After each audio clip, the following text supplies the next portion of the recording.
You know, if because worldly conditions can somehow leave you disheartened. Another play on words, right? But the innocence of a child can somehow remind you that life exists and that all is well. Yeah. Yeah. You know, I have a very interesting experience now that Yeah. you say that, I bring it up. And this is something that Paula told me. It doesn't have to do with children, but it had to do with animal. Yes. Yeah. We had these cats, and I forgot the story behind it. I must have been teasing a cat or something, and she told me, I said, these animals are totally innocent, so they have no interpretation. They see it the way it is, and They live in the moment. they live in the moment. And that statement was very profound for me, because moving on, then my responsibility towards this animal became so Yes. heavy because Oh, sensitive. sensitive. Yes, Yeah. And therefore, she fulfilled her purpose, and you Exact- received it. Yes, You were able to yes, receive exactly. it. That's great. She mothered you. She mothered you. Yes.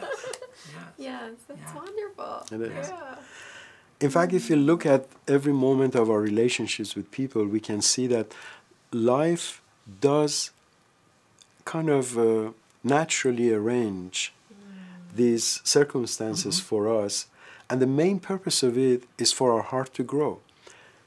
Because if our heart doesn't grow and our body just grow, there is a big regret. It's the greatest regret of all. Especially if this is true, that the purpose of our life is to become mature in our hearts. And it is from the mature heart that love flows. It is become the point that we don't have to try to love anymore. We actually become love. Because when heart is mature, all the virtues, there are many virtues for human beings. I remember a friend of mine has even a gathering once a month in their house. It's called a virtue games. There are virtue cards. There are so many of them, and each one of them has one of them, and they're all really noble, wonderful thing. And then later on, when I read them, I realized that these are actually all natural byproduct of the mature heart. We are not supposed to try to love, try to be good, try to be sensitive, try to be understanding, try to be giving, try to be trying these things. We're not supposed to try. Right. These are all there. But the reason that we're trying, because intellectually we know this is good. I mean, we experience it also, but we have to constantly try. And then after a while we fail, and then we have to go and get inspired and recharge and then try again. So when I realized that actually love is not something that I should try, love is a byproduct of the heart, even though it's the highest manifestation of the heart, but it's a product of the heart. So I stopped trying to love. I stopped trying anything, and then trying to focus to see how I can invest every moment as fast as possible to realize, who am I artistically with this person I'm with this moment? Because we are, well, the examples I was saying before, you and I sitting next to each other, or you and I sitting, you with somebody, it doesn't matter. Once you start having a conversation, then through the course of conversation, even those dynamics will change.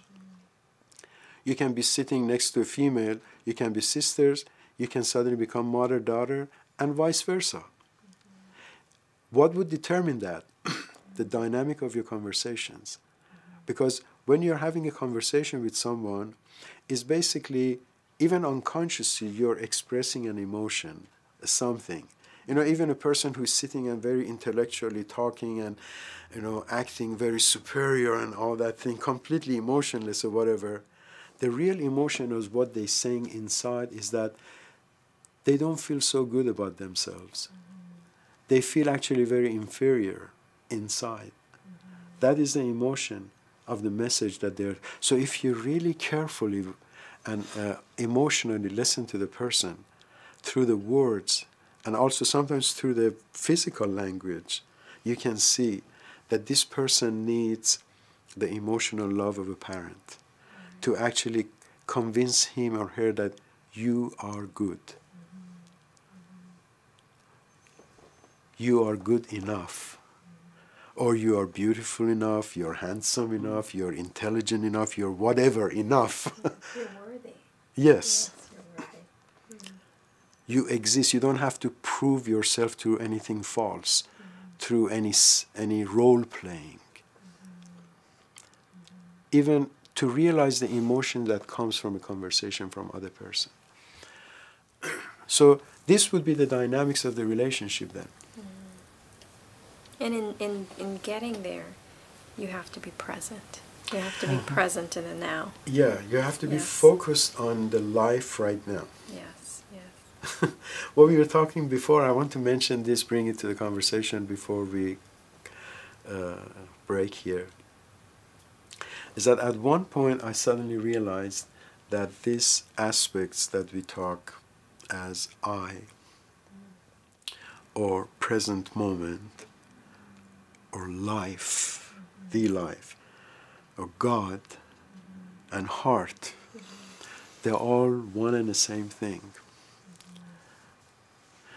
And through the course of conversations every day, I'm just constantly reminded more and more often every day that we are actually talking about the same thing. These are all the same thing.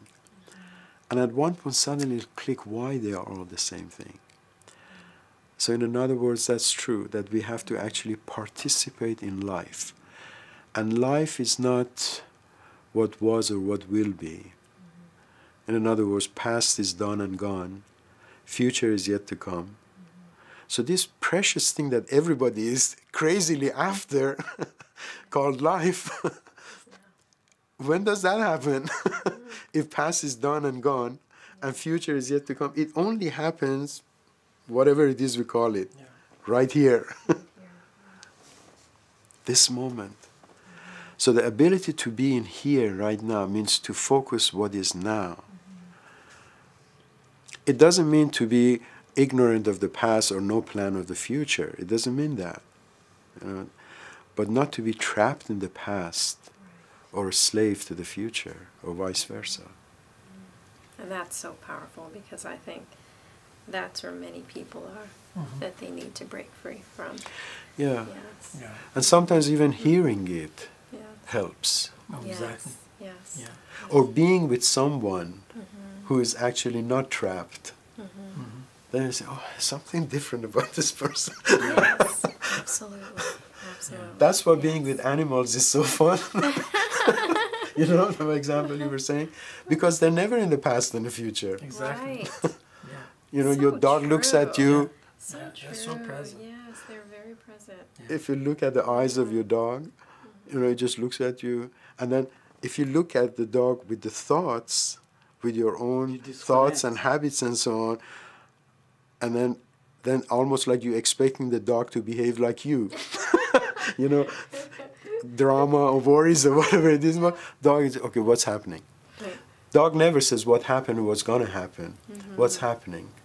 Yes, yes. You know, I watched something on television yesterday, and I can't remember what station it was, but it was the sweetest thing.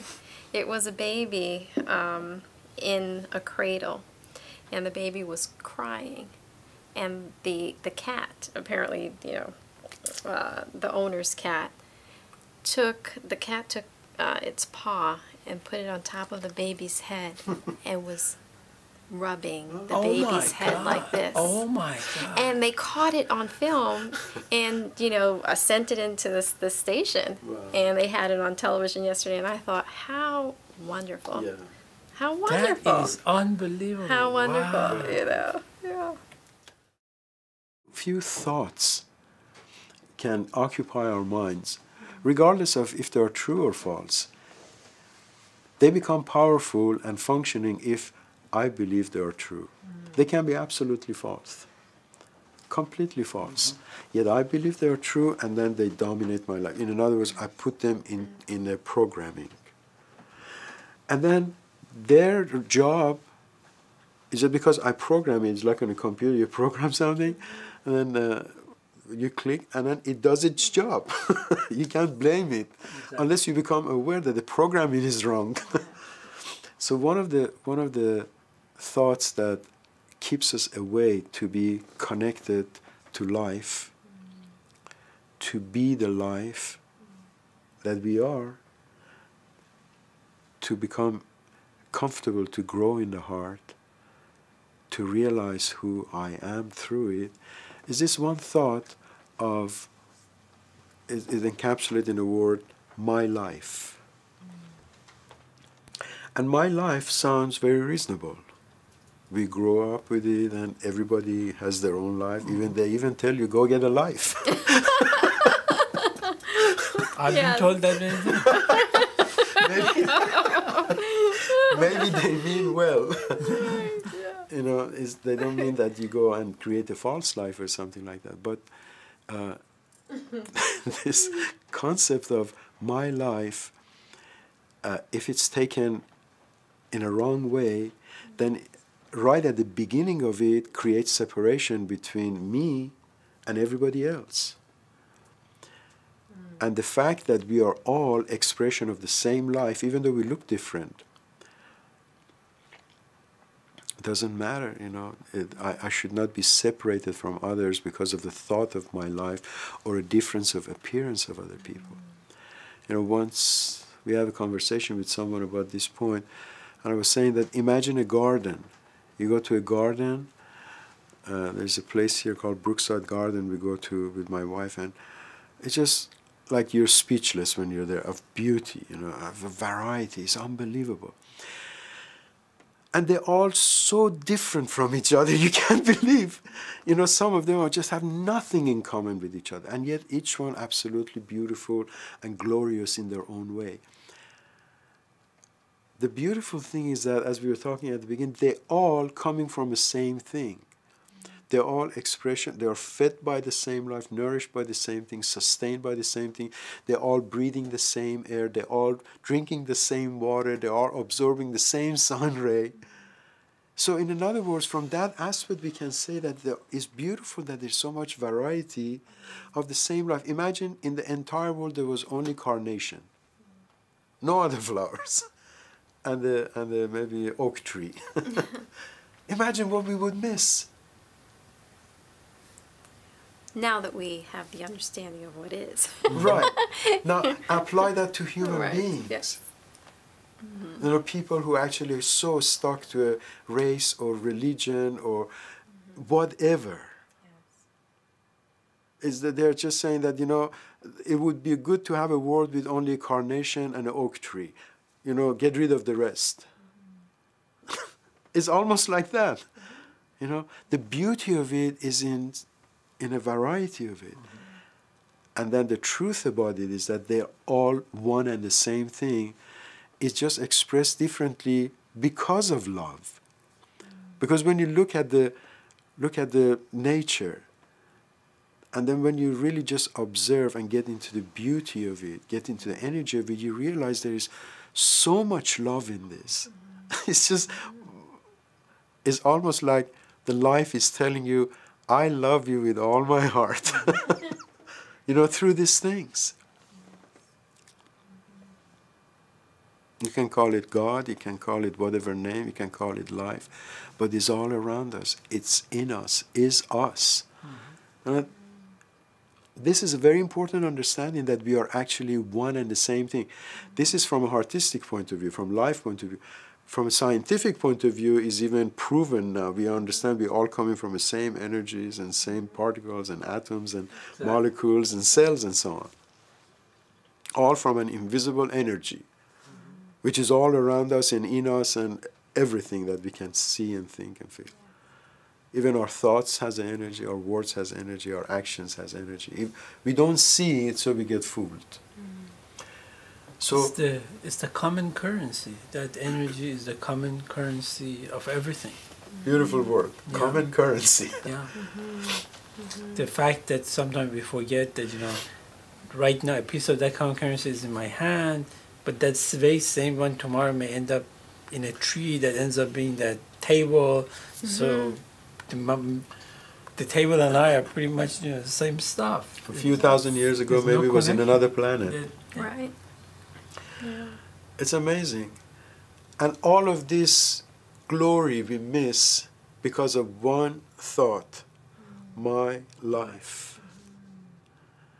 If the concept of my life go that far false, I mean, we can use the my life thing, but in the right connection, with the right meaning. But if it separates us, there is no tragedy bigger than that. Absolutely. Absolutely. Well, this kind of Yeah. reminds me to what we were also talking about the other night when I was telling Meredith about that when I was a kid, my parents sometimes used to threaten me that they're going to give me away.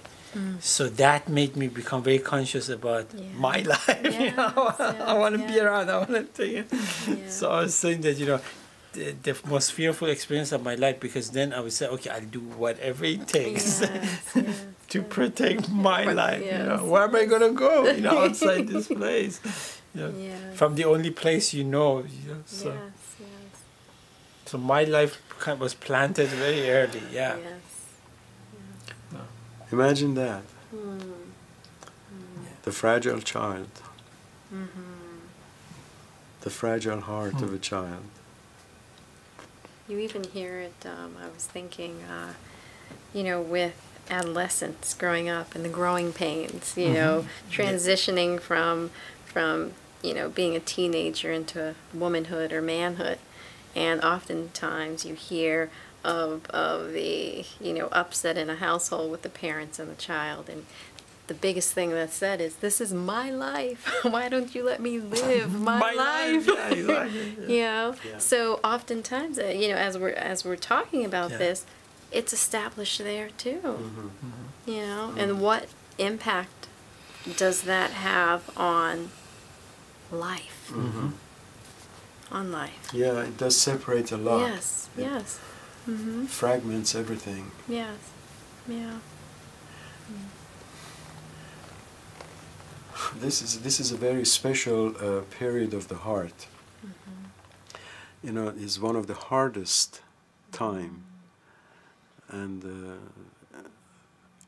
probably everywhere in the world, maybe more in some places than others in the world, but it's a common challenge that everybody goes through, the adolescence time, when one's logic, rationing, intellect, and then also the selfhood start to become established and wants to become one's own person. Yes. Very crucial time. It is crucial because Yes. the line is so fine Yes. of suddenly separating, or how is it possible to become an individual within a whole? Because that's the whole thing. How to become an absolute individual but in harmony with everyone. I went through the whole mess, and I saw the consequences of it also for years after that. And not only in my life, I saw in the lives of thousands of other people. And I saw it in numerous movies, in numerous books I read. It looks like it's a story of humanity, we all going through that. So I thought a great deal, and I tried in many different ways. And again, as I said at the beginning, the experiences that I had with the understanding of the heart was that I came to believe that all the problems that we have is originated from a existence of immature heart. Of course, nobody likes to be told you're immature. We take it as an insult. But when I realized that actually me is not who I am, then I start becoming glad to hear people's opinion about me without mixing up with the insult to who I am. That's profound. Wow. Because it somehow frees us in a relationship with people, and in fact it opens the heart. Because if someone comes and is apparent to me, and I don't allow that because I take it as an insult, then of course I kill the relationship right there and then. None of us can grow. But that was an opportunity that life provided. It's an orchestration, it's constant, spontaneous, because the essence of life is also heart. And there is no greater thing than the heart. In fact, another thing I remember about the heart is called, in some expressions, they call the wisdom of the heart. I heard that in some expression that is actually is like the deepest wisdom of all, because so far they said that because there is also the element of love in it, then absolute love, true love in it. But since heart is much greater than everything else, and love is a part, love is like an expression of it. You know, I can't emphasize this enough, that actually we are not supposed to try. Religiously speaking, if we talk about God, have you ever heard that say that God is trying to love? No, the only expression we hear is God is is love. And I read that in a book about 7 years ago, that, you know, take caution when you even say try, because to try means you're not going to do it. So if you say I will try to come, failure. yes, you're speaking failure upon whatever that is, and just remove the word try, and say you will or you won't. Or I am. Right. Yeah, you're right. Try is like a Yes. future thing. Yeah. Yeah. Somebody told me a few years ago. He said that about we're talking about the same thing. He says like you say that, okay, I'm trying to stand up. You better stand up. Right. Or is it that? You know? Right. Yes. But Yes. trying means that you're incapable, or you know, Yes. You're setting the stage, setting the Yes. excuse that, Yes. well, you know, I did try.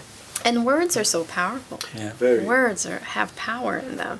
Yeah. And we really need to choose our words very wisely. Yeah.